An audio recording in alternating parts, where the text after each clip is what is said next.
बिस्मिल्लाहिर्रहमानिर्रहीम। अस्सलाम वालेकुम दोस्तों जो हिकायात हैं फ़ी ज़माना हम तक पहुँचती, उनमें हकीकत क्या है, इसका हम यकीन से नहीं कह सकते कि जो वाक़या हमारे सामने आया वाक़या ही वही वक़ूअ पज़ीर हुआ है। मगर ये बात ज़रूर है कि कोई ना कोई इंतहाई अहम सबक हम तक पहुंच जाता है हिकायात के ज़रिए, जिसे हम अपना के अपनी दुरुस्तगी कर सकते हैं।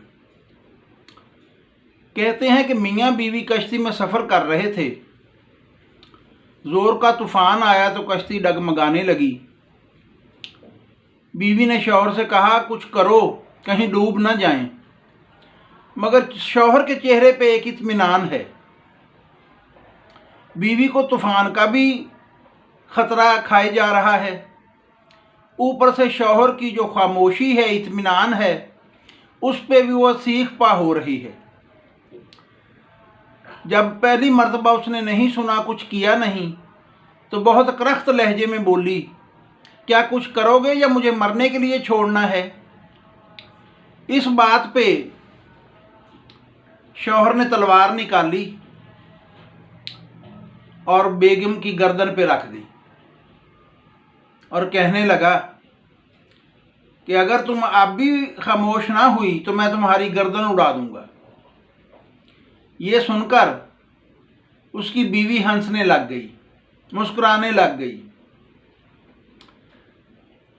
और कहने लगी, गर्दन उड़ाना तो दूर की बात है, तुम मुझे खराश तक नहीं लगा सकते। ये मेरा तेरी मोहब्बत पे यकीन है। ये सुनकर शौहर की आंखें भीग गईं। उसने कहा, है अल्लाह की बंदी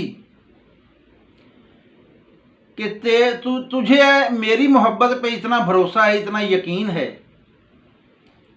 तो क्या मैं अपने परवरदिगार से इससे कहीं ज़्यादा भरोसा और यकीन ना रखूं? मैं इसीलिए इत्मीनान से बैठा हुआ था कि मुझे यकीन था कि मेरा परवरदिगार फजल का मामला फरमाएगा और मुझे महफूज तरीके से किनारे तक लेके जाएगा। ये ऐसे असबाक होते हैं हिकायात में जो हमारे लिए मशाले राह बनते हैं। सलामत रहें। बहुत शुक्रिया। चैनल को लाइक कर दीजिए, सब्सक्राइब कर दीजिए और बेल आइकॉन के बटन को प्रेस कीजिए ताकि हर नई आने वाली वीडियो आप तक पहुंचती रहे।